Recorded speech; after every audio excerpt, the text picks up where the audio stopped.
What's up, guys? So today on the podcast, I'm going to answer a question about learning styles. So this is a question that got sent to me. I found it interesting just because of the particular learning style that I tend to favor. And I think for a lot of you guys that maybe sometimes have trouble with this idea that you can't remember every single little detail, or that you can't sort of string everything together in your mind like some giant schematic or something like that, then this podcast will be interesting to you. And then as Eugene and I often do, we end up kind of going off the rails a little bit, and we talk about um, both, jujitsu in comparative to chess. And then what was the other thing we talked about? There's one little nugget we were sharing in there in the middle, along I with don't know. learning styles. Teaching. We were talking about some ideas on teaching. So if you're a coach and you enjoy teaching, then there's some stuff for you. Or if you're someone that's maybe thinking about teaching someday, there's some useful ideas on teaching there and why it could be useful to you, both from your standpoint, and also what you can do to improve the experience for the students that you're teaching. So again, hopefully you guys enjoy the podcast. Did you want to say something? Yeah, I was gonna say, like, if you're someone that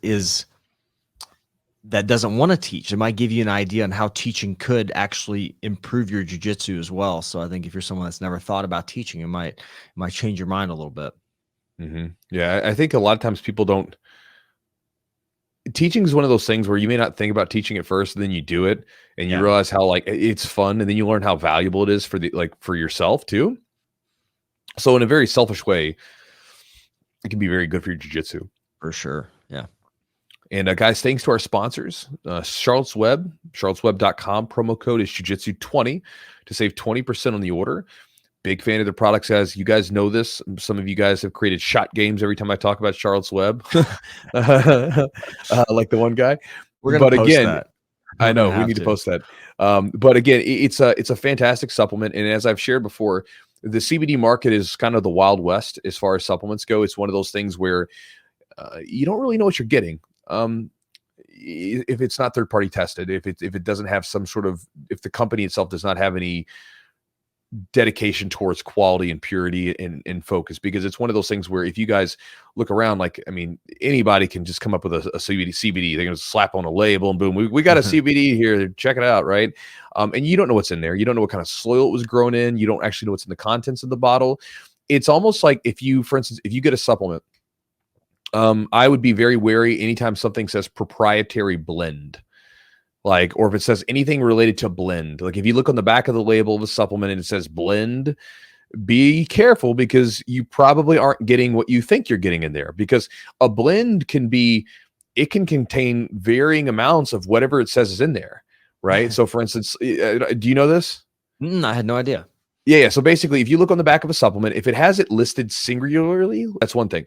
But if it's listed and it's got like blend of some sort, like whatever blend it is, then inside of that, there can be all sorts of varying degrees or varying amounts of those particular supplements and those herbs or those vitamins or whatever it is. So it might say that there's only, 50 milligrams of caffeine in the blend, but technically, how do they know? It's a blend. They've been blending the stuff up. It could have more or less, right? So that's just an idea. If you look up stuff on that, it's just kind of an interesting thing.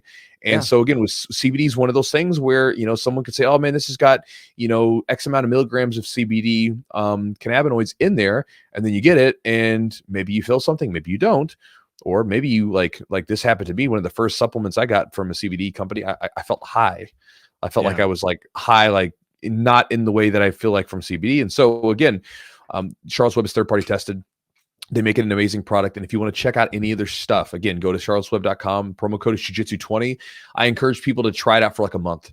Do it, see what you feel, see what kind of effects it has on your body. For me, it's crucial for my nighttime ritual. I feel a definite benefit from it using it then. But I know people that use it at different times of the day and feel a benefit from it then. So again, play around with it and see how it works for you. And good luck with that. Also, thanks to our sponsor, Epic Roll. Matt at Epic Roll is a jiu-jitsu practitioner. He's a black belt in jiu-jitsu, and he makes jiu-jitsu apparel, gear, and everything else jiu-jitsu related for jiu-jitsu people from a jiu-jitsu person. And so it's a pleasure to have him on as a sponsor, because, from someone that's in this, I'm in the marketing space, right? So I see people doing stuff, and you see companies that pop up, and I'm not going to name names, but there's companies that have popped up that'll just produce some crappy jiu-jitsu gear, and they'll just start flooding it out on Amazon, flooding it out on the market. They'll even screw people over on sponsorships to like get them to promote the gear. And then, put it out there to get people to buy it. And they're not jiu-jitsu practitioners. They're just some like people that are like, hey, this looks like a space that we can get in and like make a couple bucks. And so Matt, again, is a jiu-jitsu practitioner that's dedicated to the art, and he's dedicated to the community as well. And so if you want to check out any of his stuff, he's got everything from gis and rash guards and shorts to t-shirts and gym bags and joggers. And you can check out his stuff at epicrollbjj.com, and the promo code is Jiu-Jitsu, and you'll get 15% off the order. And also thanks to our new sponsor, Acorns. So the lie you're often told about investing is that it isn't for people like you. It's really complicated. You need a lot of money up front, and all of that's just flat out wrong. In fact, easy and accessible investing happens every day on the Acorns app. Acorns helps you save and invest your future and your family's future, and it does this by rounding up your spare change from your daily purchases. Then Acorns takes all that spare change that you've been saving up and invest it into your portfolios that you can grow with time. On average, Acorns users invest an extra $490 a year just from spare change. And it adds up. $490 invested for 20 years at a hypothetical 6% rate of return comes out to be $20,000. And all that's just from your spare change alone. Start putting your spare change to work and get a bonus $20 when you invest $5 and sign up with the Acorns app. You can do that by going to acorns.com/jujitsu. And you'll get, again, you invest $5 and you get $20 bonus. So grow your oaks with Acorn. Remember to consider your investment objectives before investing. For further information, including risks, visit acorns.com. And guys, if you want to support the podcast, you can do so a number of different ways. One is by going to our Patreon and going to patreon.com/the-jiu-jitsu-podcast, and you can sign up there to receive a bundle of content from us, everything from podcast extras to videos to we do like some videos like as far as warm up or stretching or something is in there, and then we have like rolling stuff like that. There's a lot in there. There's like there's like 3 years now, 3 years worth of content back there. And you can get access to it for a relatively inexpensive price. And also we include an option where you can join us once a month for a green room where basically we get together and you can hang out with Eugene and I and talk before the podcast, and we'll give you a heads up of when that is. But again, you can access that by going to patreon.com/the-jiu-jitsu-podcast. And if you don't want to spend any money, but you'd like to support the podcast because you listen to us and you enjoy it, there's thousands of you that listen to this every week. So that's really cool. Show us a little love in whatever place that you listen to the podcast. You can either do so by giving us a positive rating. If the application that you use has a rating system, give us a 5-star rating or whatever is the most positive rating that they offer. And if you don't think we've earned it, let us know. Let us know why we haven't earned it. Because again, you're listening to us right now, so I imagine you like the podcast, right? And then if for some reason there is no thing to share or thing to share your positive review, you can always share the podcast with someone. Let them know that we're out there. And then also, guys, you can join the Chew Crew email list by going to jiujitsu.net/join. By joining the email list, you get a couple different things. You get 3 free ebooks. You get a couple of free videos. And then you will be on my email list where I send out one email, usually a day, usually 5 days a week, sometimes in the weekend. But again, I'll go into everything from little ideas that I have on my mind, positional training stuff like jiu-jitsu, just talking very specific about like jiu-jitsu techniques and everything else, to even like books that I'm reading and just philosophical ideas that I like to share that maybe mean something to me, and then I share them with you guys. And if you'd like to access that, you can go to jiujitsu.net/join to sign up, get the free ebooks and get the emails. And guys, with that said, let's jump into the podcast.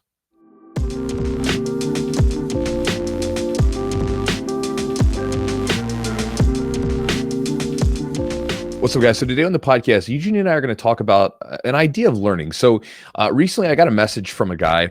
This will probably become a YouTube video at some point, but the idea that he has basically is he's a jiu-jitsu practitioner and a judo practitioner. And he says that, and he's also a blues musician, and he's actually pretty good. And he says that he gets into jiu-jitsu in very much the same way he does with the blues, which is very much of a feeling, an intuition, a kinesthetic style of learning where, he doesn't think about it like as far as jiu-jitsu goes. He doesn't think about jiu-jitsu in terms of like some sort of schematic or mechanistic way. He thinks about it just off of just feel. And kind of going with the flow, so to speak, very much like his music. Now, he says that some of the people that he notices at his belt level, he's a purple belt, are kind of in the opposite. They're kind of getting into it, and they're very, very mechanistic about it. And they can draw you the schematics and all that stuff about the positions. And so he says that right now, everything's going great. I mean, he's won lots of competitions. He's been very successful at his level. But he's wondering, as the level gets higher, is this kinesthetic, intuitive learning style that he possesses, is it going to be a problem? Is it going to be a problem later on? Will it create a hindrance in his game? That sort of thing. So that is the question that we have, and he chooses to remain anonymous. But I figured this would be a fun thing to talk about, because this, for me, I've studied different styles of learning, because it's one of those things where there are different styles of learning. And when you want to figure out maybe which style you tend to relate with, or finding strategies for your particular style, it's important. There's a book that I read a long time ago called Accelerated Learning by Brian Tracy. He's one of those, like, sort of self-development type guys, whatever. Some of the book I didn't really care for, but there were some good strategies on like different ideas to retain information. And for me, very much anything that I do has to be very much an active form for me to retain it. And so to go to the question that it's kind of the idea for today, I'm very much a kinesthetic, intuitive learner. Like when I played video games as a kid, I rarely ever read the instruction manual. I would just start playing the game. And then after I was playing the game, I would read the instruction manual, because then as I was figuring things out, it would have context to me. If I was to read the instruction manual first and then play the game, I'd have to keep doing it over and over again, because until there's some sort of active connection, it means nothing to me.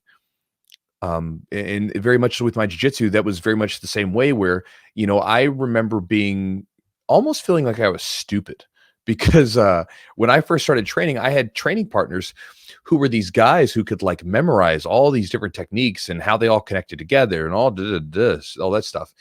And then for me, I was the guy who basically had a handful of techniques and they just felt right, so I just kept using those. Now, the thing is when we rolled, I would beat them more often than not. And so it didn't really bother me too much, so I just kept going. But to kind of come back to it, one of the things that could be helpful, first off, let's go back a little bit. This idea of being a kinesthetic, intuitive learner, if you are that way, it's not going to be a hindrance. Like, you can become a very skilled black belt by doing that. You can become a very skilled grappler by being able to fill out your environment and that kind of thing, and recognize patterns and just go off of feeling, right? A lot of people are like this very early on, where they start doing stuff not because they know it's supposed to work, but because it feels right. Just feels right. And it's only later on that they really start to understand all the mechanisms that are going on with those particular techniques, positions, and so forth. One of the things, if you do want to create a little bit more of a mechanistic approach, like an engineer-like approach to your jiu-jitsu, if you are a more intuitive and kinesthetic learner, is to see if once you get to a certain ability, start teaching. Because when you start teaching, you have to break down techniques in a way that you don't have to for yourself. For instance, I can do something and I just know that it works and it feels right. Feels good and it works. I don't really need to know anything else. But if one of my students comes up to me and they go, "Hey, Chewy, why? Why do I put my hand there?" Oh, well, then I've got to understand the position on a deeper level, because I've got to figure out, well, this feels right and this works. Why does it work? And why does it feel right? Why do I put my hand here? And that sort of thing. Like the other day, we've been playing half guard. And when I teach half guard, I show people, when they get the underhook, to sort of reach all the way across the body so that the hand is on the other side of the person's body that you're connected to. And the reason why you do that is because it stops the person from torquing your elbow and your shoulder if they get an overhook or a whizzer on you. Well, someone was like, "Well, why is that?" And I was like, "Well, I don't know. Let me think about that." And then I paid attention to what was changing. It was the elbow position. If the elbow is not locked on top of the body, then when the person torques, they can almost essentially do almost like a key lock, right? It's kind of turning my shoulder. But if my elbow is supported on that person's back, then when they torque, the elbow does not move. Therefore, my shoulder is not moving, and it's just locked in place. And so then I explained that, and it made more sense to them. And so to go back to the person's question, it's not going to, I don't think that it will be a hindrance. If you decide to be a coach, you'll have to become a little bit more mechanistic, because you'll have to learn why all these things that you're doing, why they feel right, why they naturally work for you, so that other people can understand them and other people can digest them. But in the beginning, I don't think it's, or early on, I don't think it's a big deal. And I don't think it's all that big of a deal if you don't really plan to teach. Now, again, some people naturally come out of the box with that. And I think maybe that's even something to think about, because this is kind of like the human condition, right? Like this guy, he's got this inner genius. Everybody's got an inner genius in them, right? Like some sort of thing in you that you have a natural disposition to. I mean, we all understand this. Each one of us has a unique fingerprint coming out of the womb, right? Well, each one of us has something inside of us that's, it's almost a genius in the old sense of the word, not necessarily genius as in you've got an IQ or whatever, but like you have this natural gift in you. Mhm. And, part of life is learning what that gift is and how to connect with it.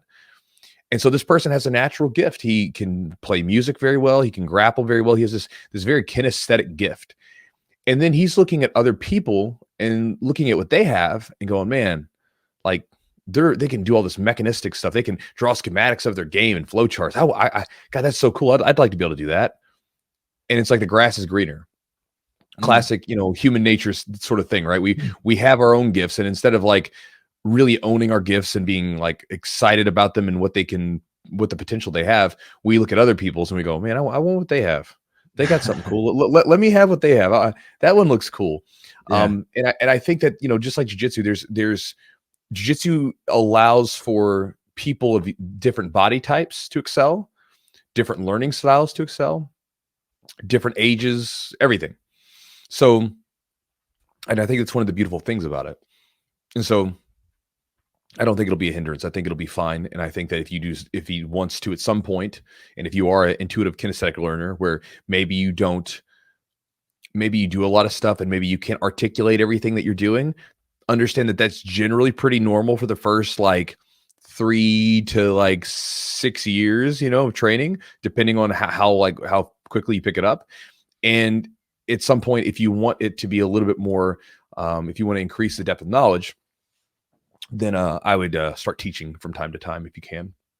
Yeah, I think that I feel that younger practitioners or earlier belts, if they're mechanistic, I think they get a little bit overwhelmed because there's so many techniques to learn specifically, and you're trying to learn just one technique in like an isolated way, and you're unable to really see how it branches out into other techniques. There's similarities. You don't find similarities between techniques, like kind of parallels between them.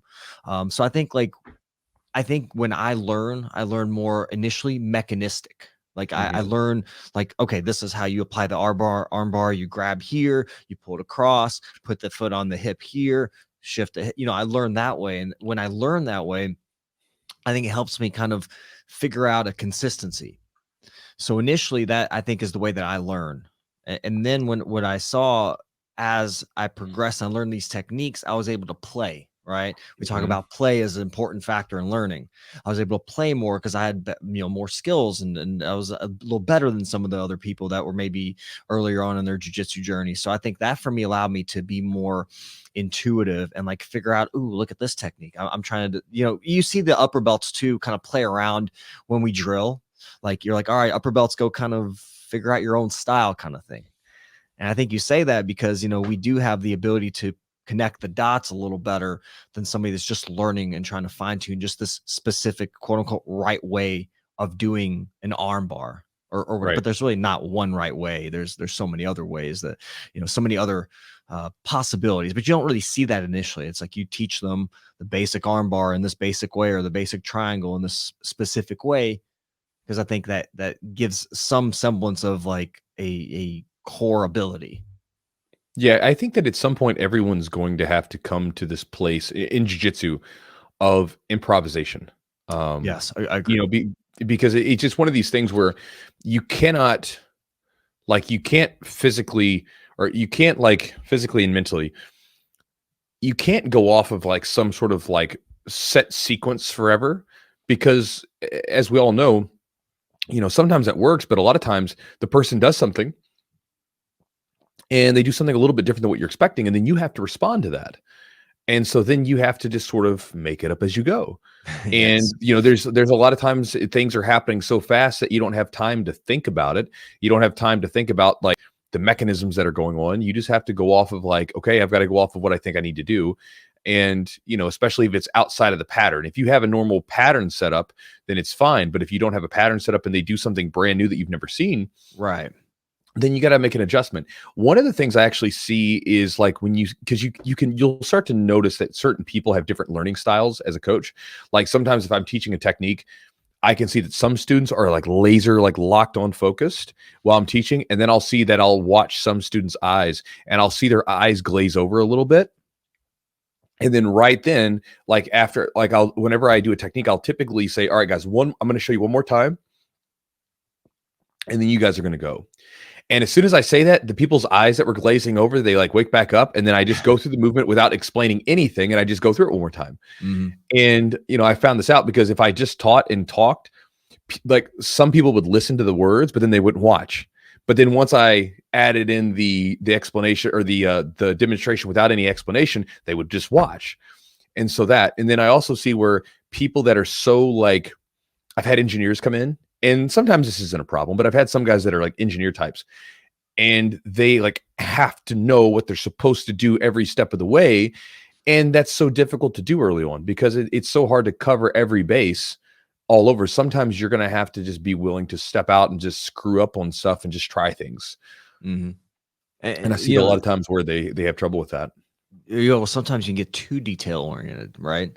For some of these people, and it just gets to be too many details, too many fine points that you have to check these boxes off before you. Well, it's not always the case. Like, I mean, people aren't going to move in exactly the way that you expect them to. More often than not, they're going to have a certain pattern that they're going to move in, or a certain response you're going to have, and that works well. It's ideal, but it's not always the case. Like, that's why sometimes training with like a white belt, like a fresh white belt, can be kind of really uniquely challenging, especially if they're kind of athletic and strong, like, because they don't really move in a way you anticipate a lot of times. Like a certain, it's like a dance, right? Like, when we're training, you and I, like, if I move this way, you're going to do this. I know if you do this, I'm going to do that. We have a dance. We have a certain sequence of movements we're going to do. And it almost ends up being the smooth kind of roll, right? It's very smooth, and it works that way. But then if you're like training with like somebody that's not terribly experienced in jiu-jitsu and they're powering out of everything and maybe they're moving around erratically,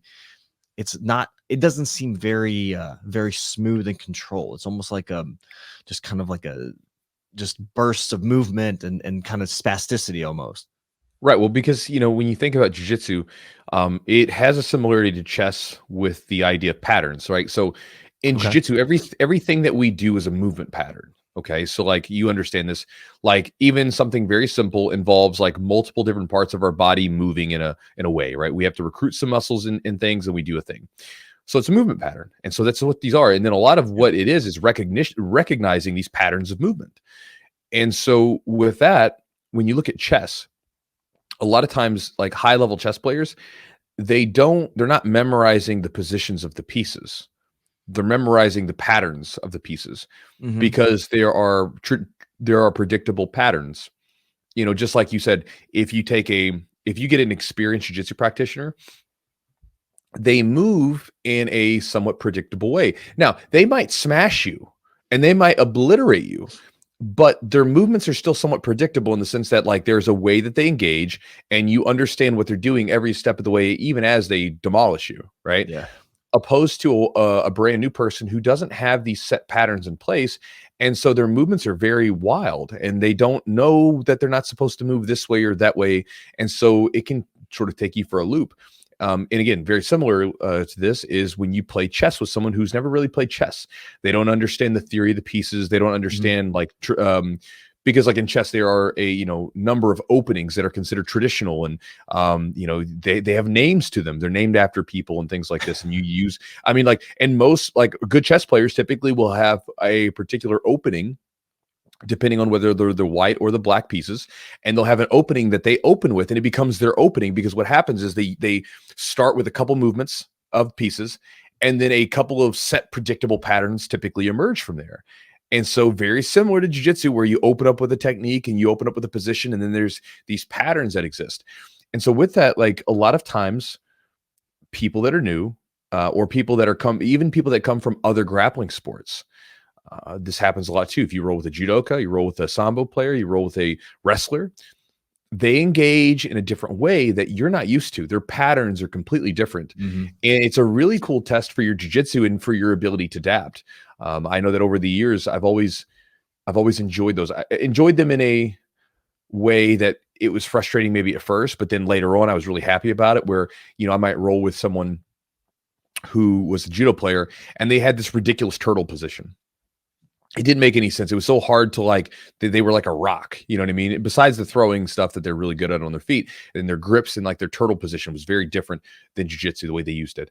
Rolling with sambo guys, and their desire to dive on your legs, and the way that they would roll, or even like MMA fighters. MMA fighters move with far more urgency than a jiu-jitsu practitioner who is willing, because they're much more methodical. They take their time. Whereas like these MMA guys will just dive on stuff. They'll give up position for the submission. And so again, it'll surprise you, and you have to adapt to that. And it's a different style and different patterns there from those things. Who do you think it's easier, maybe when you start, it's like, so you have like an ideal student, let's just start with that. Would you like to see them be more intuitive or more mechanistic? If you're teaching someone brand new, what do you prefer? And what do you think maybe give someone a little bit of a head start in the early going? Well, it could be because of the fact that I am this way, but I tend to find it easier to deal with people that are intuitive, that are kinesthetic, because they just try stuff. They don't have a inhibition towards like trying certain techniques because they don't know. They're just like, I'm going to try this. Let's see what happens. Mm-hmm. And you see that because they have no fear about trying something and failing at it. They have no fear about it may not be the right thing. Whereas you see a lot of people who, and again, this is not everybody, because there's plenty of people that are like, engineer types that are not like this at all. But some students that I've had who are wired this, like, I got to know what the next thing is each time. When they find themselves into a position that they're unfamiliar with, they then kind of just look at it and they're like lost. They're like, okay, well, I don't have something. I don't know what I'm supposed to do in this position because I don't know, and then I'm just frozen. And so whereas the more intuitive person will say, I have never been in this position before, but let's grab an underhook. That's probably a good idea. Let's see what happens, no big deal. But it could be in part because that's the way that I teach too. Yeah. Yeah. I think my dad's an engineer. So like I always, when I was going through physical therapy school, like the classes that dealt with like anatomy and like specific tests and assessing joints, I was really good at that because I thought of the human body as like levers and pulleys and stuff like that, very mechanically. And so when I went into jiu-jitsu, I was like, oh, I'm just kind of doing the opposite of physical therapy. I'm kind of figuring out the way the joint isn't supposed to move, how to position my hands, where to create the lever and the tension. So for me, I think I was originally, like when I first started, I don't feel like I have a great memory, but like if I can understand through mechanisms, like I basically use these levers and pulleys and I can apply that mechanistic approach to every joint, right? Like, well, how do I have to position myself in order to make this submission work, right? Where do I need to position my hand? So I think to me, I was able to apply that mechanistic approach to multiple joints because I knew the way the joint was supposed to move and the way it wasn't supposed to move, right? But then I felt like I was able, as I had more skill, as I developed more skill, I was able to be more intuitive. I was able to play more. I was able to discover more. That's kind of, I think, how I honestly developed my loop choke. Like I just kind of was playing. I was grabbing grips and playing. And I think it just felt natural, felt good. Right. And it started to work. I was like, why is this working? Did I create something? And then, starting to look into it, I found that it was not anything I created, but I'd never learned it from anybody. I don't recall ever somebody showing me the specific technique. So I think just figuring out like, oh, well, if I put my hands in these positions, but that kind of came with experience for me. And then again, now being a coach and teaching, I coach the 6 a.m.s, like I have had to go back and dissect the techniques, right? Why does this feel right? Why does this loop choke feel good? Why am I able to hit it from these variations? Like what are the consistencies with the grips or like the patterns? So I think I've kind of went from mechanistic to intuitive back to mechanistic for coaching. Yeah. And I think that, like, you know, when I coach, I tend to like try to include the conceptual stuff, like why Right. is your arm here? Why are you putting it here? What is the point of doing this? Because if I can explain the why, I think that helps some people understand why they're supposed to do it. Absolutely. Because some people will just do it because, all right, I'm just going to do it, right? I'm very much that way. Like, I'll just do something. Like, especially when I was like younger, I was like, all right, I'm just going to do this and figure it out. But understanding the why does help, because if you understand why you're doing something, I feel like it gives you more information to that particular. It's almost like what the difference between rote and semantic learning, right? Mhm. Where you're like, where instead of just memorizing it, because you are like being told the deeper explanation as to why that thing is the way that it is, and therefore you Yep. have a greater understanding of that thing. So therefore it's easier to recall, instead of just recalling it, like trying to memorize the particular thing. You're remembering all this other information around it, which then makes it easy to recall, because instead of just saying, okay, put the leg on the outside of the take your leg, put it on the outside of their ankle, just do that. Or Mhm. maybe instead of that, say, well, if when you hook the outside of the ankle like this, it prevents the person's hips and half guard from turning towards you. Therefore, they can't put your weight on you. And this allows you then to have a stronger angle at them to come up to sweeps and things like that. So then you explain it like that, like, okay, this is why I'm putting my leg on the ankle. And so I think that's where, like, if you can, sort of spice in or sort of throw in the concepts and details like that. If you can throw them in like good spices, where it's Mhm. not too much, because I mean, I could go for like hours on like a really simple grip and as to why I grab a certain way, and it would be incredibly boring to someone. But I mean, I could give you all the details. But on Right. the other side, you could just, it's better than just saying, hey, just do this. Mhm. So you kind of finding it in the ground. So you can take those details and sprinkle them in there like good spices, where they don't they don't overpower anything, but at the same time they enhance the situation. Yeah, it's a challenge. Like you said, everybody's so unique in jiu-jitsu, like different body types, Different learning styles. different learning styles. So how do you encapsulate like all those people? Like how do you get it's really hard. That's like even look at learning like in schools, right? Like what's the best way to teach all the kids? Like, Hmm. you pick one style or one way and like you're gonna leave people out. Yeah, anyway, you slice it because everybody's so different. I like the idea of like you kind of reading the room though. Like you kind of, I think it's a great tip for coaches. Like, because sometimes we're so like in tune on our technique, we're so focused on teaching the specific thing Yeah. that we may not take time to go around the room and like take a look and see if people's eyes are glazed over, if they're paying attention or not. Yeah. Well, I mean, that's the thing, is like you can be like, I think when you teach, it's really important to be constantly sort of scanning the room, to be making eye contact with people, to connect with them, to say, hey, like, I'm watching, and connect with them. Mhm. And then even then, like, you can kind of get feedback on how your teaching's going, because then when you're done teaching, if you go back and let's say all like multiple students are having the same problem, Correct. Yeah. well, then you either didn't connect to a particular learning style, or you just really fudged up on your explanation, and you gotta bring it in and sharpen that up a little Mhm. bit. Yeah. And so, that's another thing, like, not just the glazing over, but did everybody get the idea as to what you were trying to explain? Did they get that down? And there's all kinds of little tweaks and things like that that you can use, to help people grasp the information better. And there's lots of good resources on that kind of stuff. A lot of times, like when I look for this stuff, I try to find books on that are dedicated to either like the psychology behind learning, like how we actually learn, and even some of the neuroscience behind it. And then even the sort of anecdotal slash experiential ideas on teaching, right? So teachers, like, and I'm talking about like teachers in like schools and stuff, like how do they do things? So for instance, like if I teach a student, and let's say they need their techniques a little off, and so I make a couple of corrections with them, and then afterwards they do the technique correctly. I'm then going to then say, okay, show me one more time, do that again, while I'm there to watch, so this way I can make sure that they've got the grasp of that movement pattern, right? And that's just a simple idea, but that's important, because if I put correct them and then I walk off, there's a chance they may have not grasped it. They might do it wrong again, so I want to make Mhm. sure that they get the movement pattern correct before I walk away. Yeah. um, So, one thing I think it's important for sure is which I learned when I first started teaching. is like, you don't want to you have this tendency to want to, as a coach, you want to share all your knowledge, all your best ideas, give them the good You want to stuff, wow them. and you want to give them everything, right? You And want to you're like, wow them. and I'm like, I'm giving them like all this stuff and nobody's going to retain anything. It's like seminars, right? We talk about like going to a seminar and taking like one aspect. If I can take one nugget that I can apply to a position or, Mhm. a technique, like that could explode into so much other stuff. And like, you'll go to a Yeah. seminar and you've got 3 hours of like crazy, amazing techniques. And you walk out and you're like, what the hell just happened? What did I just, what was I a part of? You don't remember shit.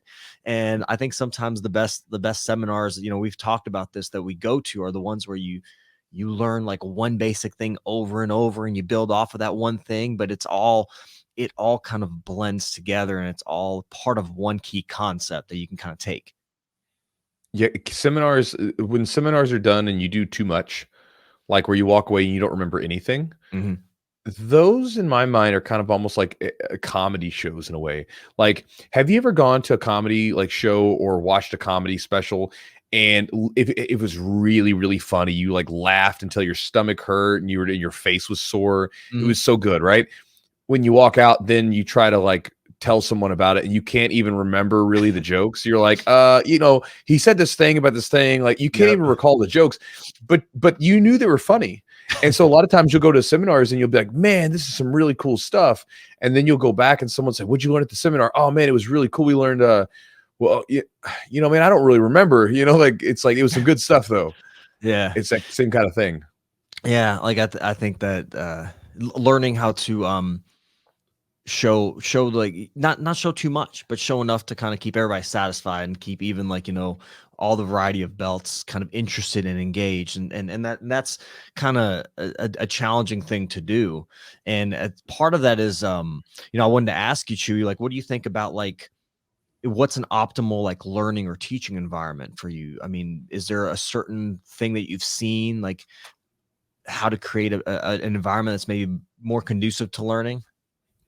Well, let's go back real quick. We'll go to environment. Let's go back to that idea though that you said a minute ago where you were talking about teaching everybody a bunch of stuff. Mhm. You want to go in. That's an ego thing. And I experienced it too, where basically you get in front of people and you want to impress them.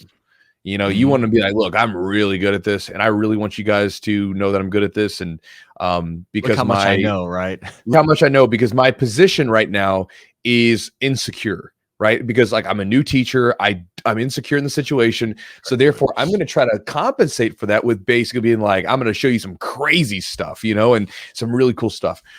And that's an ego thing, again, I was there too. I remember like when I was like a young and coach, I wanted to go wow people with my stuff because I wanted them to, value what I had to show. But again, it's an ego thing for me and my own insecurity. It's not necessarily focused on them and what might benefit them. Mm. And that's a problem because again, like I could go into a class and I could wow the students. Like, I mean, I could show so many crazy one-off techniques that I know how to do, like all kinds of funky stuff that you can use at least once, those moves that like, they look really cool, but they only work like one time because as soon as Mhm. someone knows that it doesn't work anymore. Or I could show them like meat and potato stuff and make them drill the hell out of that technique for the whole class. Now, one of them is going to help them. The other one, going to entertain them, but it's like potato chips. It's like social media stuff, like like I was talking to someone, like I was talking to someone, they were asking me about TikTok and I was like, I don't really like TikTok that much. And I don't really like the all the 15-30 second clips on the internet. It's like, it's potato chips. If there's a cool idea, I want someone to go deep into that damn idea. I don't want to like get 15 seconds. I don't want a headline. I want to read the whole book. That's the Mm. person that I am. I like getting deep into things. I don't want the little shallow, like little clip or the shallow snippet or the shallow soundbite. I want the full thing, rather than just like the little scraping off the top. And so, and I found this to be true in the gym. You can wow people with all kinds of cool techniques, but you can really help them with going really deep on a technique and just making them drill. Like we've been doing half guard for the last couple weeks, and we've collectively, if a student trained in the gym 3 days a week, they collectively probably at least got, I would say, at least close to 200 reps of one particular sweep that we've been doing. I mean, it's just we just drilled the damn thing almost every day. Now, that might be boring to some, but I guarantee you that that person is going to be able to actually use that during a roll, opposed to if I would have shown, oh man, I've got all these cool techniques, and over the course of like 2 to 3 weeks, I showed them like 40 techniques. It's not really going to help them. We stuck to we showed maybe 6. I think it was like 6, 7 maybe, and some like different off balancing techniques. But other than that, 6 or 7 techniques over 3 weeks. Yeah. And a couple of them were drilled like ad nauseum. And it's the same thing with information that I consume elsewhere. I want to go deep in the stuff because I want it to be nourishing. I want it to be like good, just like when you scroll on your feed, right? You can scroll do just like see a bunch of crap. And you won't remember anything that you saw. You're just like, it's just potato chips. It's just like dopamine dump, right? Like it's like sugar candy.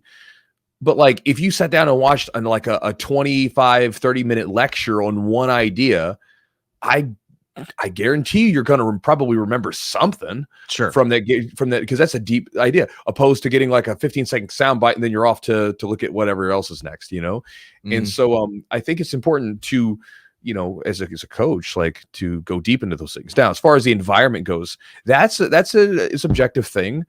But I think probably one of the most important things as far as an environment to learning, and this goes to the psychology and the sort of the science behind our minds and our brains, learning, right?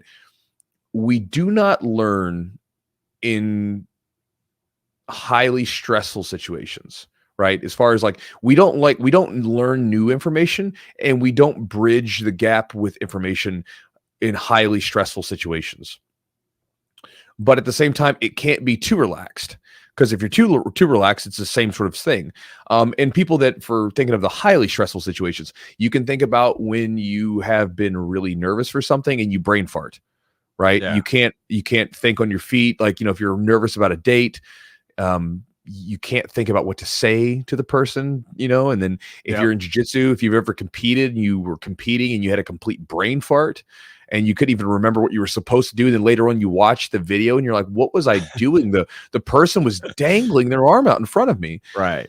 That's an example of that. And so when you're in an excited state where you're aroused, but you're not like too much so, that's kind of the perfect. So you want to be energized, you want to be energetic, and you want to be excited, but you don't want to be too much. And then you have to have a place where people feel safe to mess up, because learning is, failure is the currency by which you pay for things. As far as jiu-jitsu goes, I've talked about this before on the channel and in the podcast. Failure is the currency. We don't look at it that way because we're too obsessed with our outcomes, and we have our expectations. But typically, and I don't want to say always, because you can do this you could just be screwing up and not paying attention. But if you pay attention to your failures and you learn from them, then the more failures you make, then the sharper your game is going to become, because you're constantly whittling down the things that you shouldn't be doing. Mm-hmm. And so you have to create an environment that allows people to play and allows them to experiment and allows them to do so without some fear of what happens if I mess up. That was one of the problems of one of my original gyms that I went to, was that we were fearful of messing up. And the coach, it was even kind of frowned upon. When, some of the higher guys, the higher belts, which were blue belts at the time, when we were going after each other and battling, if we got beat because we tried something new, our coach would berate us. What are you doing? Don't do that. Don't do that. We're just trying stuff. We're trying to figure things out. Yeah. And I found that my jiu-jitsu got way better when I changed gyms and sort of let go of that desire that I have to win every round, because I'm not trying to win right now. I'm trying to learn. And in order to learn, you got to be able to, crack a few eggs, so to speak. Mm-hmm. And so you have to foster an environment where questions are okay, where people can mess up and, they don't have to feel like they're doing something wrong. And, again, that kind of thing. And then also make it an exciting environment too. Because if you're a coach, if you step out on the mat and you're bored to tears, that's going to come through. So, drink a cup of coffee, do a little 20-minute bike ride to get your blood flow going before you step out there, but do something that's going to energize yourself, so you don't come out there and go, all right, guys, Yeah. I'm here today, you know. Your energy plays a huge role. Like if you're excited about what you're teaching and what you're showing, like we're going to be excited to learn it, right? Like guys, I have this awesome technique, or this is something I've been doing. It's been really helpful. Like we're not gonna be like, this is something I do from time to time. It doesn't, kind of works, whatever. Like it's But like that's not but gonna you be. get that though. You Some can gyms do that, bro. I mean, bro, you can though. you You know, you can.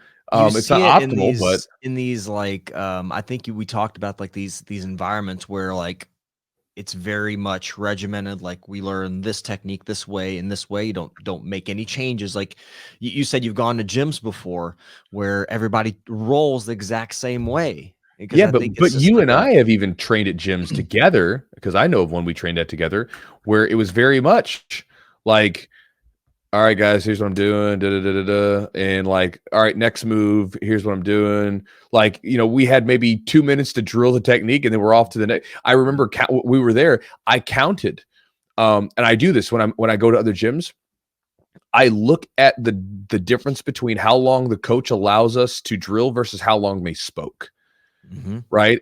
And to me, there should be a like a ratio, like an exponential ratio, where the coach should allow, you know, 2 to 3 times more time than their explanations to drill and practice, right? And this typically means that maybe in a 2-hour class you get maybe 2, maybe 3 techniques, but like that's far better than like just constantly moving. I mean, we were in a 1-hour class and we learned like I think 4 or 5 moves and got to practice them. I don't remember anything from it. I don't remember a single thing from it. And I remember that I thought the energy was low, and I thought that the time to actually practice was inadequate, because Yeah. we were practicing with less time than they were explaining it. Their explanations were close to 5 to 8 minutes, and drilling time was closer to 2. That doesn't make any sense, you know. Mhm. And so I remember like I mean that happens, you know. And it's not in that gym that I'm talking about. They're not highly regimented as far as what they're teaching. It's very open. Mhm. But again, it's just the energy that was brought that day. Yeah, I think that's a good point. And that's yeah, getting too I guess exuberant in your explanation, being too drawn out, having almost too much detail can also kind of turn people off in that way too. And if you have too much detail, like I think you have to hit the finer points, and you do that through practice. I think you figure out like what are the common errors that you see, and those are the points you really hone Mhm. in and hit on. Um, but yeah, I agree with you. Like sometimes if the explanation is too long, even though it's a good explanation, it can get you kind of zone out in some ways. Yeah. If you're somebody that um, gets it, understands it, then the excess is just kind of not something maybe you can apply or even take in at that point. You can get Yeah, overwhelmed too with knowledge. right. I think deeper, like really long explanations are fine for like say DVD. Well, I say DVD, like instructional courses Yeah. where like someone's paid money and they're like, look, give me the goods. Let's go deep in this thing. I'm ready to go. Let's do this. I think it's good to go deep in those because they're watching it and you can identify a lot of core details that they maybe miss.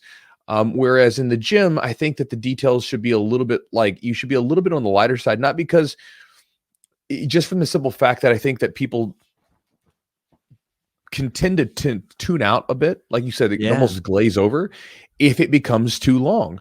I mean, gosh, I remember I went to one gym and the guys they were explaining a sweep. And again, this is just how I am because I like to see how other coaches do it. Mm, And I like to put myself in the standpoint of being a student. Okay. How is this working for me as a student? Because I'm really excited about jiu-jitsu. So if you show me something brand new, like I'm going to be all over it. It was like 15 minutes to explain a sweep. And they're explaining all these little details. And the details were good, but there were so many details explained that it overpowered the explanation of the sweep. And then I remember like at the end of it, when we were all supposed to go drill the sweep, several of the other students were like, what are we drilling what are again? we doing? Yeah. Like, what are we doing? You know? And so I think that can be a problem, you know, in a lot of coaches that, I mean, even like some of the guys that like I've had at the gym do seminars and stuff like that, their teaching styles are concise. You know, like Mhm. they get right down into it. They give you enough details to give you some information, and then you get right to it. There's a copywriting. So for people that like copywriting is essentially like when you like write up, like if you guys get my email, that's considered copywriting. If you look at sales messages and stuff, all that stuff's copywriting. All that's copywriting. Well, there's a copywriting idea that I heard, which was talking about how long should your messages be, right? Okay. Because we're dealing in a world where, you know, people's attention spans are ever really decreasing because, you know, that's just what's going on. It is what it is. Yeah. But nonetheless, if we find a message that's for us, no matter what, we'll be interested in it. We'll read a ton, right? But someone was like, how long should the messages be? And I thought the answer was good. It said as long as a woman's skirt, you know, so like short enough to be kind of exciting and to you know, to sort of like entice you, but not but excuse me, short enough, yeah, but long enough to cover the details, right? Okay. So like, you know, long enough to cover things up, but like still short enough that it's interesting. So like, you know, with your explanations, the same thing. You want it to be short enough that it's not too long and overbearing, but you don't want it to be too short, right? So you got to kind of find that middle ground, you know, short so it's entertaining and exciting and it's quick and we can get into it, but still long enough to cover whatever details you need to cover, the core ideas of it. Yeah, I think a way to combat that a little bit, if you really are heavy on the details, is like show a part of the technique, maybe the entry, right? Maybe show the entry, and that's you show that in some detail, spend like 3 to 4 minutes, whatever it is on that, and then let people drill that entry. Get really good into the entry. Then, all right, then we're going to work on the off balance. Let's work on the off balancing portion. Now we're going to take that thing we just learned. We're going to build on top of that, add some more details in. Now you have the off balancing portion, and then the last of it is the sweep or the finish to the position. So you can break it up, even one technique, you can break it up into multiple teaching sessions. And I think that can be a way to, if there's a lot of important details, to keep people engaged and give them some movement. Like people can't sit too long. Like I know I had to, so my bachelor's degree is in physical education. I don't know if you knew that. Okay. And I did not. No. I had to teach. You Like I almost had to became go a PE teacher. yeah. So I had to do student teaching, and like it was so interesting, like how you had to explain things and break it down into ways like that these kids aren't sitting there for too long, because I mean they have even a shorter attention span than some of us. But I don't like know. maybe not. Probably about the same nowadays. But it's such it's a balance there, like because you want to get the details in, but you got to incorporate. So you got to break it up with movement. You got to break it up with actual movement. I think that really gets people back into their bodies, right? Because sometimes we're just daydreaming. So if you let somebody start moving and figuring out on their own, like, oh, this is weird. Why can't I do it? And I think that helps fine tune and actually helps, you know, develop the technique for sure. Like I think just breaking up into parts. So maybe you have one big skill, one big technique, break it up into portions, let people kind of work. You don't have to show the whole technique all in one bite. Yeah, I call that chunking, like chunking up movements, right? So you like basically create, like if you've got a complex thing, chunk it up into little small chunks, and then you add it all together at the end. So you can basically create these different movements and then say, okay, now let's add them all together, and now you got this thing that you can do. Yeah. And you know, with the movement part, there's a lot of like studies and science to show that like we do better for like learning and absorbing new information when exercise is kind of either involved in and around that time, you know? So like, it only makes sense. We get moving a little bit. I mean, everybody can respond to this, right? Or can relate with this. Have you ever gone to the gym and you're just kind of like sluggish? And then as soon as you get your blood flowing, you're like, oh, I feel great, you know, and then you're wide awake and your mind's sharp. It's the same thing. So like, if you can get people doing some simple movement, then once you start to teach them more stuff, they're going to be more apt to learn it because the blood's flowing, they're feeling good, you know, and they're like, okay, good. You know, energized, they're not, they're energized, you know, because if you're not killing them, you know, you're not like putting them through the rigor yet. You're just kind of getting them warm. And then, you know, over time with that movement, then you can slowly add in the other stuff. But yeah, we learn better when we're in a, like I said, when exercise is in and around the bout of learning. Yeah. So I wrote this down. I don't know if I heard this somewhere or if I just made it up. Maybe I'm a genius. I don't know. I put learn in a relaxed environment and test in a stressed environment. I think like, you know, get it to where you learn in a nice relaxed, where it's a positive environment. There's encouragement there. And then like you test it, like, for example, in the live rolling, right? Yeah. Yeah. So I think that then you really figure out like when you're really going after it, what works and what doesn't. and Right. it can, and then like a tournament situations are great. That was one of my favorite learning tools, was going to a tournament, because I could see, it was very obvious where my holes were or Right. what I was good at. If I win or I got, uh, if I got a submission, I was like, oh, this is working. I'm on the right path here, versus, Mhm. when you get smashed, you're like, oh, that was not fun. And you realize the goals, and it helps you kind of, I think that's a way to, if you're someone that deals with, depends on how you react to loss or adversity, right? I think Well, even jujitsu. those are things to practice, because there's plenty of people that like they have all the talents and the gifts physically, right? Like, we've all met someone who physically was a talented person, but then they couldn't handle a loss, Yeah. so it's like they couldn't deal with, just taking an L and dusting themselves off. And in that sense, maybe it's, not just the physical stuff they need to work on, but maybe it's more of a mental thing. Mhm. Maybe that's where they need to work on it. And so, regardless of where it is, it still brings it up and lets you stress it out and test it. And be like, okay, well, physically you're okay, but your mental side's really, really lagging behind. That's where you need to work. Yeah. I do think, one of the best ways that I've learned techniques is by teaching. That's one of the best ways, that if I figured out if I knew something or not, can I teach it back to someone? And also, if I know a technique, can I put it, can I test it, and does it work? Those for me have been really important learning tools.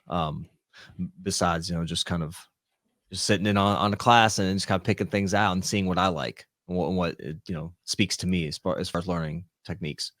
Well, sure. And again, it goes back to the beginning of the podcast today, right? Like, so when you teach a technique, right? So let's say you have a technique that's working for you, feels good, intuitively just feels good, you start teaching it to someone.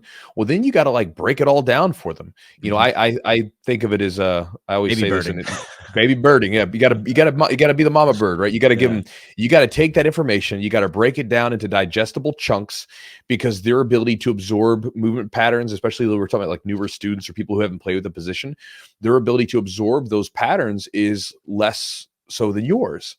Because like, for instance, you or me, we could watch a technique a couple times and probably be able to get it, just because our pattern recognition of jiu-jitsu is so good. But then you give it to like a white belt, blue belt, they might be like, can you show that again? Like, they're still struggling. And so you got to break those ideas down into digestible chunks so they can absorb them. Mhm. And again, when you go through that process, it's a deeper form of learning. It's very active, and you're having to really like figure things out. It's the difference. Like, for instance, when I read a book, I don't just read the book. Like, I read the book, and if I find an idea that I like, I'm like writing in the margins. I have index cards that I paraphrase it in my own words so I can try to understand what that means to me and why those particular words spoke to me. And a lot of times those ideas find their way into the YouTube channel, or the Mhm. podcasts, because it's just like I find some idea and then someone asks a question. I'm like, oh, that's a perfect idea to share with this person about their question. And so then I'm working with that information even on a deeper level, so because I'm teaching it back to someone or sharing it with someone. And so I think that, again, when you share with someone and you have to give that information back to people, it's a far more active version of learning. And again, it's no longer just like rote memorization, right? Right. You're just not memorizing something. You're now like learning something. And it's a much more powerful tool. Yeah. I've never been a good memorizer.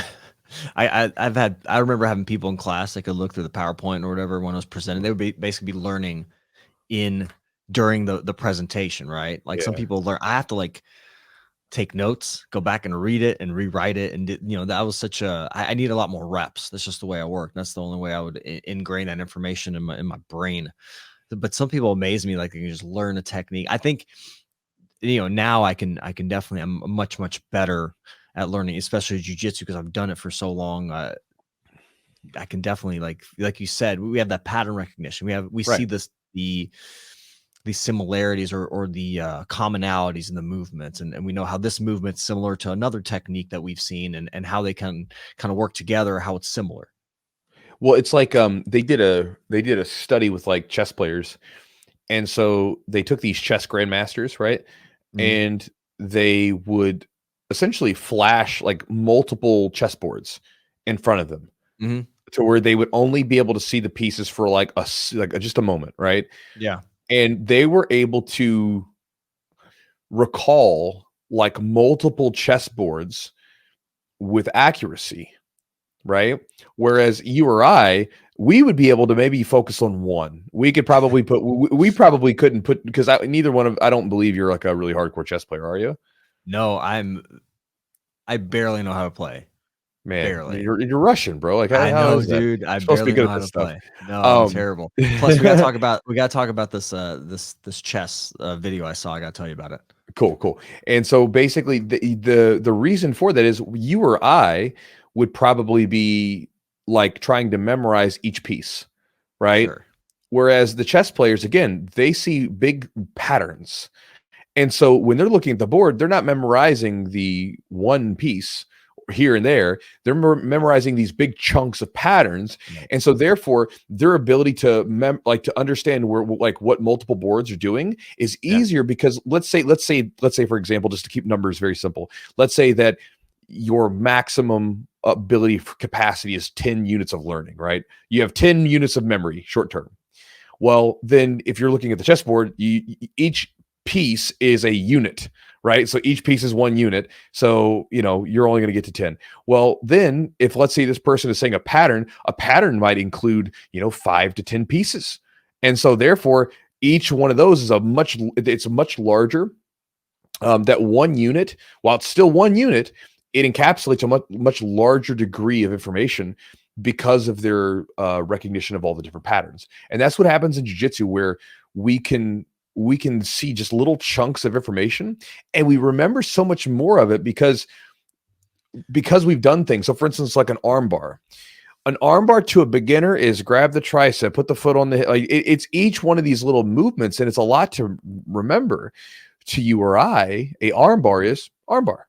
Right. So that's that one. So our one unit of memorization here, making up this arbitrary unit, of course, this one unit that we have, instead of being like one grip or one handle, is now the whole darn move, and then in Yeah. some senses, like with me, I have like sequences that sort of represent one unit for me. It's like basically if I do this step over to the back, that is one unit.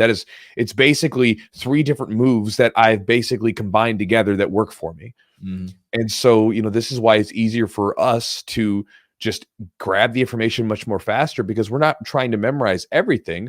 We see what's going on. We see a much bigger picture, and it's very easy for us to absorb that information. And what was the idea? What you were saying, like a chess thing? Okay, chess so video? how does that? I watched some stuff as far as like I watched the Queen's Gambit, I think. Yeah. Which I've is never cool. seen it. You learn a little bit. You never seen it? No, I You haven't seen it. It's excellent. No. It's really, really good. It's a good show. But how does so I saw this video of this like 14-year-old kid who's like unranked, beat like the number 1 ranked guy in like, I don't know, like 30 moves or something crazy like that. How does that happen? If somebody is like, and I don't know what the gameplay was. I mean, you may have to go look at it, but like, how does that somebody that's the number 1 player in the world, that's pretty much seen almost every variation or knows the movement so well, can lose in like 40 moves? How does that happen? Roger Gracie friggin' choke out Buchecha so quickly? Right? Like, I mean, like, it's like, or like, there's been plenty of guys in jiu-jitsu who come out of nowhere. It'll be some like random brown belt or purple belt, and all of a sudden just destroying a high level black belt, someone that's like a good competitor. How does that happen? I think this is the interesting thing about chess and jiu-jitsu, which is like, when you think of chess, we both have the same pieces, right? Yeah. We both have the same pieces, but somehow like the person can use them in a way to just dismantle you. And if you've ever played with a good chess player, it's really funny, because you're like, why am I so bad at this? It's because it's like, we have the same pieces. I don't have anything that you have or that you don't have. It's just the way that I'm using it. And when you think about that on a level, granted, there's physical attributes and there's athleticism and things like that work into play. But when you think about jiu-jitsu, unless you have some sort of deformity or disability, right? We have 2 hands, 2 legs. I mean, we've got the same pieces working for us, but somehow you use it better and the way that you use them, and you can beat me. But technically speaking, if I put my body in the right place at the right time, I can technically beat you, you know? And it's like, it's these fractions of a second, these fractions of recognition, these fractions of movements that just add up one after the other. And before you know it, you know, you're like, well, damn, I'm dead in the water. And that's kind of how a chess game is sometimes. If you play chess with someone, you know, maybe the game starts off okay, and then you keep maybe making these little blunders, and they just keep pecking away, and then all before you know it, you're like, damn, I got nothing left. And then likewise, you know, like when you're rolling with someone who's at a higher level, you might, as I said before earlier, you might recognize the patterns that they're using to beat you, and they're doing it anyway, and you can't stop it just because their ability to execute it just so much better. And little bit by little bit, before you know, you're just dead in the water, and they've got you wrapped up in a choke, and you're tapping on the side of their arm. Yeah, that's it. Always amazed me. I've played chess very few times, very few. I kind of like, we got into a little bit, we were kind of figuring it out, and then we kind of stepped, but there's just so many, I guess, like infinite, you know, ways to play, like the infinite opening, or I guess maybe not infinite openings, but like, I don't know. It was just, to me, I mean, you can open up any way you want to, but the thing is, so if you go watch a lot of chess games, like just watch them, you'll start to notice that, oh, there's patterns here. Like, because they're not like, you know, you're not going to just open up and with just any old opening, because like, if you do that, if you know, in some, if you were to open up with some pieces, like if you move certain pawns out first, you'll get like checkmated in a couple moves, you know, because you won't be able to move your king out of the way. So like, you know, there's certain patterns that you'll see emerge. And that's where it's just like jiu-jitsu, where when you watch a competition or you watch a good roll between like skilled black belts, you'll see that overwhelmingly so there's patterns that exist. And, you know, even if they have a different style, they might engage in a very similar way. And it looks like something. You know, every jiu-jitsu, when you watch jiu-jitsu matches, not every match is completely different, right? They are different in the sense they are a unique match unto themselves, but you'll notice, oh, hey, that one pulled guard into full guard. He locked up the position, then he opened up to this position, whatever. Or that guy went for a double leg takedown, and when he got the double leg takedown, he like, you know, postured up, broke guard. I mean, you know, you see these patterns that exist, and the way that they do it might change, but overall the patterns are still there. They're still the same. Yeah, like the finishing, you know, the finishing mechanics are the same. You know, if you're setting up an arm bar, it's going to be, you know, you're hyperextending the elbow, so to speak. It doesn't mean if it's, you know, maybe a different angle, but you're essentially attacking the joint in a particular way. It may be from in different positions, but it's still the same way. Yeah, it's just interesting to me, like to think about that. The other one, like you said you had somebody you talked to that was like a Rubik's Cube person. Yeah. You remember that always blows me away, man. How they like look at those, they'll just look at they have like 5 seconds to look at the cube, and then they're like, that is insane. And that's again pattern recognition. Obviously they know what goes where, but as a kid, he does Rubik's cubes, and he can like put them together pretty quickly. The one that was like really crazy was like, there was this like octagonal Rubik's cube. So it was like it was 8-sided, and like he was just like put it together. I'm like, this is so ridiculous to me. It's crazy. I've been spending like I think I spent a year trying to do Rubik's Cube, and I've quit numerous times. I mean, did you watch like a YouTube video or anything on it? I watched one. I got it to a certain point, and I couldn't get past that, and I would just like mess with it and mess it up, and have to start all over. So there's a pattern though to it. Like you solve, like you make like a little flower first, and then like then you do the edges, and then you get one side. Well, and there's also not a very like, there's not like a very big like payoff to it either. You know, like if you do finally get the Rubik's Cube, it's like, I did that. You know, I mean, I'm sure for some people they probably really like it. It feels good, but for me, like the desire to learn how to play with Rubik's cubes is not all that big.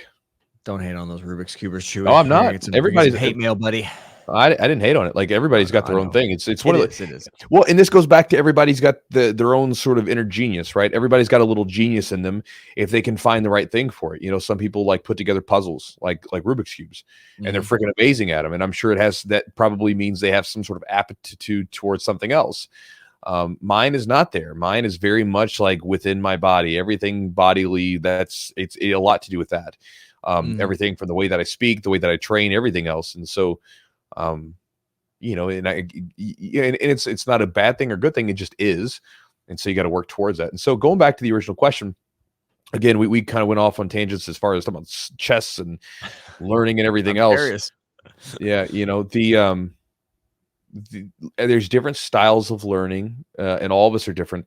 I think the best thing to do is, instead of trying to look at your own style and then compare it to others and like think that yours is maybe not as good as theirs or whatever, instead of doing that, just sort of accept that that's the way that you learn and roll with it and figure out what you can do to maximize your ability to learn and optimize your ability to learn with the style of learning that you are. Basically identify that and then just roll with it.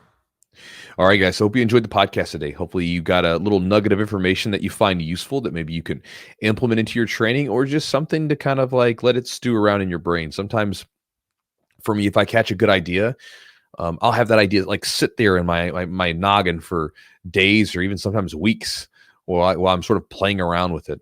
I don't know if anybody else does that. That's something I do all the time. Like I'll read something and I'll be like, man, that's a really powerful idea. Mm-hmm. And I'll literally go to sleep at night thinking about that idea or thinking about what that means to me, whatever. And, you know, so again, hopefully there's something useful in that for you. We always try to do the podcast where you guys get something out of it, to where it could be something useful to you. Because a lot of it comes from different experiences that we've had personally, that's useful. So here's a couple things, guys. One, if there are any particular guests that you guys would like to see on the podcast, if there's anybody that you would like to hear from, because Eugene and I are going to go through and we're going to start messaging. Like we do this periodically, where we'll message out like a bunch of people, and then we'll say, hey guys, like, you know, like to these people, like get them scheduled for like, you know, usually like weeks and months in advance. Well, while we're doing that, if there's anybody that you would like to hear us speak to, then shoot us a message on Instagram, or shoot us a message on Instagram probably be the best one for the YouTube, or to our email, or even if you go to our YouTube channel, youtube.com, and put in the Jiu-Jitsu podcast. We have a Jiu-Jitsu podcast YouTube, and if you go there, you could actually drop a comment and say, hey, we'd like to see you guys talk to so-and-so. And if there's anybody you'd like to hear from, then we'll take that into account while we're sending out the next batch of messages and invites to future guests. So if you're interested in something like that, let us know. And then you can also follow us on those outlets too, social media stuff, the Instagram and YouTube.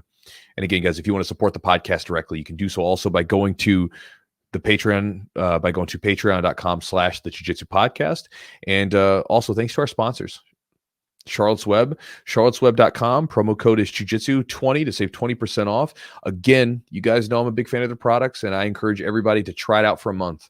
Try it out and see what it does for you. Again, I'm a big believer in their products, and that's why I'm willing to talk my bearded mouth about it all the time. But again, I'm a big believer in the product that they sell, and I'm also a big believer in the company and the quality and the purity that they put towards it. Because again, when you actually see sometimes how the process goes about making CBD, and you see how some people are just, slapping labels on top of a bunk product, it is what it is. It's like they're making a couple bucks, but they're not necessarily helping people. And when you read about the mission statement, and you read about Charlotte's Web, and you read about why they got into the business, it started from the get-go about they were there to help people. And if you talk to any of their they're like higher up employees that are like designing all these different products and sort of paving the way forward for the company, like it's not like they're talking to each other in a group, but each one of them separately will talk about the fact that the company's there to help people. So I think it's a really cool thing, and it's cool to have them on as a sponsor. And again, I tell people to try it out for a month. Everybody's a little different, but I can almost guarantee people. I can't guarantee you anything, right? I make no guarantees, but I feel very certain that if you use a good CBD product and you use it for a month consistently, I'm pretty certain you'll have some positive effects from it. As I have, and a lot of my students and things like that have. Pretty much anybody that I give a sample to, they end up wanting to come back and get their own stuff. So again, check them out at charlottesweb.com. Promo code is Jiu-Jitsu20. Also, thanks to Matt at Epic Roll. Matt is a Jiu-Jitsu black belt who creates Jiu-Jitsu gear and merch for Jiu-Jitsu practitioners. So again, anything from gis, rash guards, shorts, to gym bags, t-shirts, and joggers, you can get it all at epicrollbjj.com. Great designs on the gear, great designs on the merchandise that he sells, and also good quality. And you can get it with the 15% off discount by using the code Jiu-Jitsu at checkout. And then also thanks to our new sponsor, Acorns. Acorns is an app that modernizes the way you manage your finances. It works in the background of your life by combining banking and investing into one seamless experience. Basically, every time you get paid, Acorns can invest a piece of that.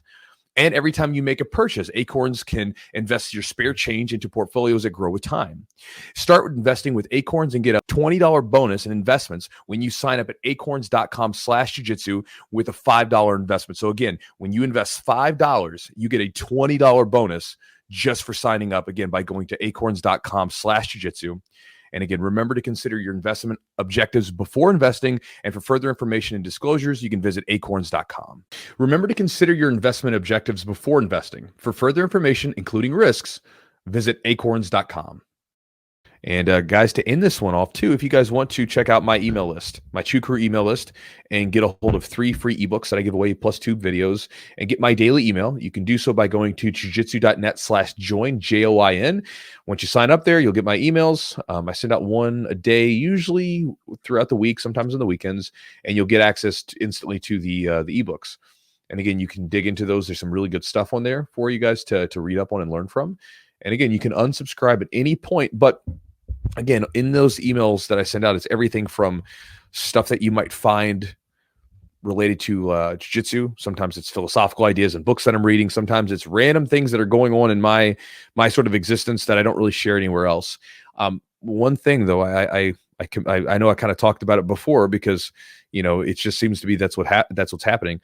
I wouldn't sign up to the email list to get the ebooks if you're like a 15-second video person. Granted, if you've listened this long to the podcast, I don't think you are. So you would probably be okay on my email list.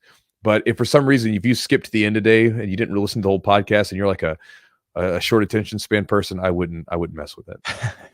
Because you'll have to actually read a little bit. Someone's going to get angry at me. Some people are like, Chew, I didn't appreciate that. That's all right. I really like the TikTok videos. I have nothing against TikTok. I just don't. It's like one of those things where it's like the problem with like clips and headlines. You know what I mean? Where like, you know, someone will say like, they'll say like, oh, did you see so and so? And I'm like, no, tell me more about it. And then they like, well, I saw a headline. Yeah. I'm like, it's superfluous. It's like you don't know anything about it. Like you just saw a headline and you ran with it. And as we all know, like the people that put out headlines, sometimes they're shisty people, you know. They can put some straight BS in those things, you know, or you listen to a clip and you instantly fly off the emotional handle instead of saying, whoa, I need to go see that whole thing in context before I allow myself to be emotionally drawn into it. That's right. And you know, and so it's one of those things where that's like got to be careful. You got to safeguard yourself against that nonsense. Well, I think that if you're, I read this, it's a book called Breakfast with Seneca. Have you ever read this book? Breakfast with Seneca. Knows it about a Stoic stuff. Yeah, it's a guy that studies. Basically, he goes and he reads like Seneca's books and his writings. Letters. Yeah. And his letters. And then he goes like basically would go to lunch or every morning or breakfast every morning. And he would I said lunch, he'd go to breakfast every morning and he would like read, a couple of the writings of his and he would kind of reflect on it. But it's basically his interpretation, why he likes Seneca and all that stuff. But he talks about anger.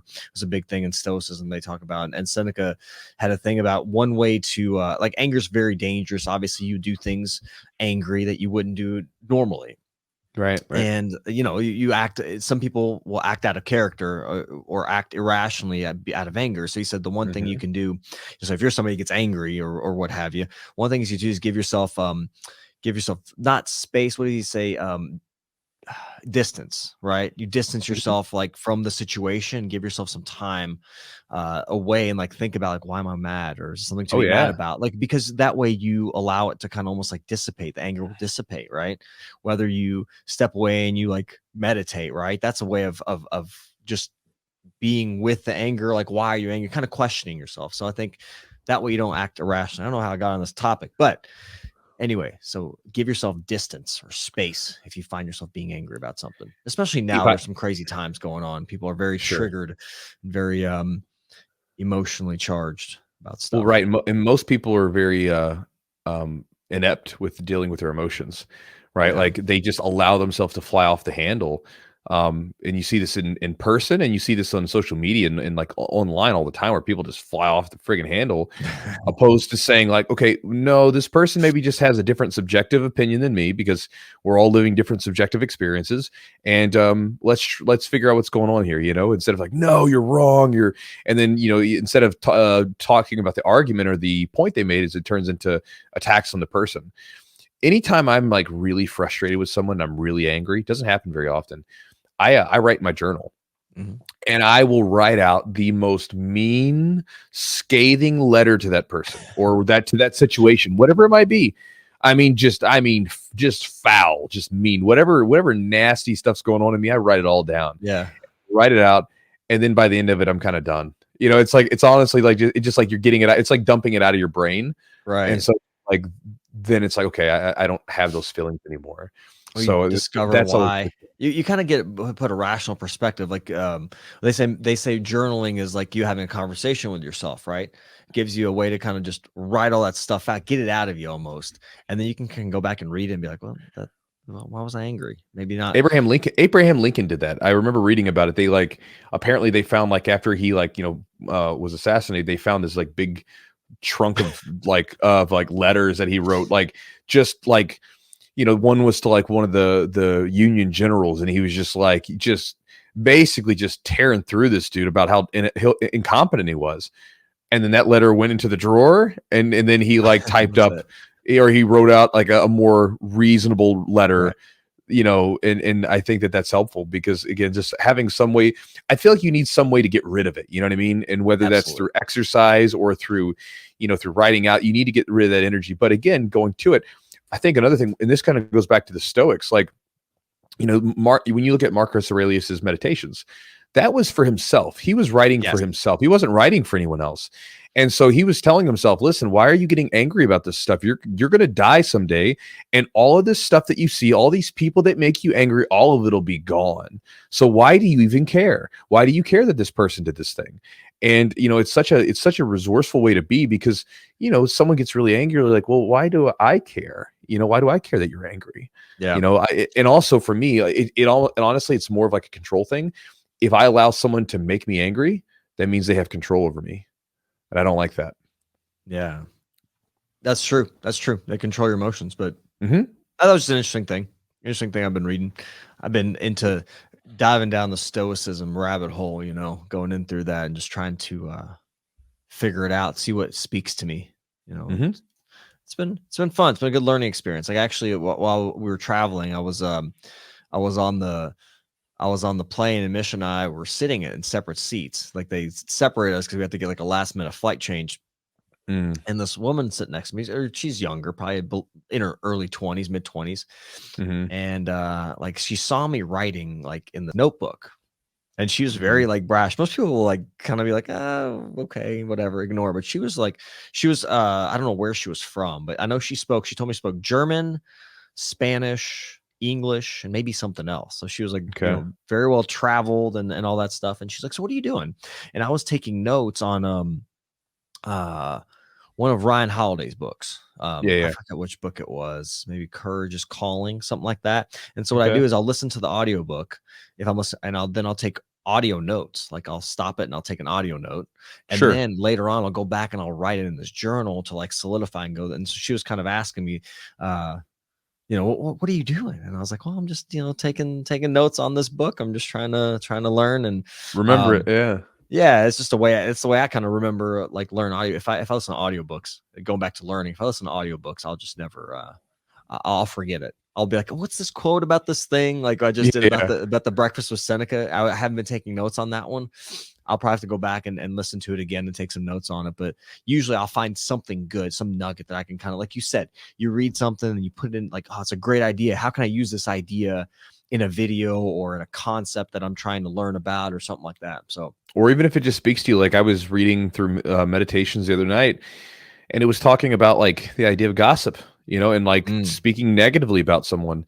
And, like every one of us sometimes finds ourselves in situations or conversations where someone's kind of speaking negatively about someone. Yeah. And so now, like, you know, I wrote in my journal, hey, listen, like if you find yourself in a conversation with someone, or if a group starts to kind of just like starts to gossip about someone or talk about them, just walk away. You know, because it's not something I want to be a part of anyway. So it's like, well, I'm just going to walk away. Yeah. Unless there's some reason why that we are talking about it that can be resourceful and productive for the person. I'm just gonna bounce and get away from it. And you know, the Stoics would often write in their journals, not to anybody else, but to remind themselves of the thing that they wanted to work on. It's like having like a jiu-jitsu journal and reminding yourself to practice arm bars when you go to the gym, right? It's like, hey, listen, the next time you get angry about someone like cutting you off when you're driving, don't get angry about it. Chill out. It doesn't matter, you know, that kind of thing. So.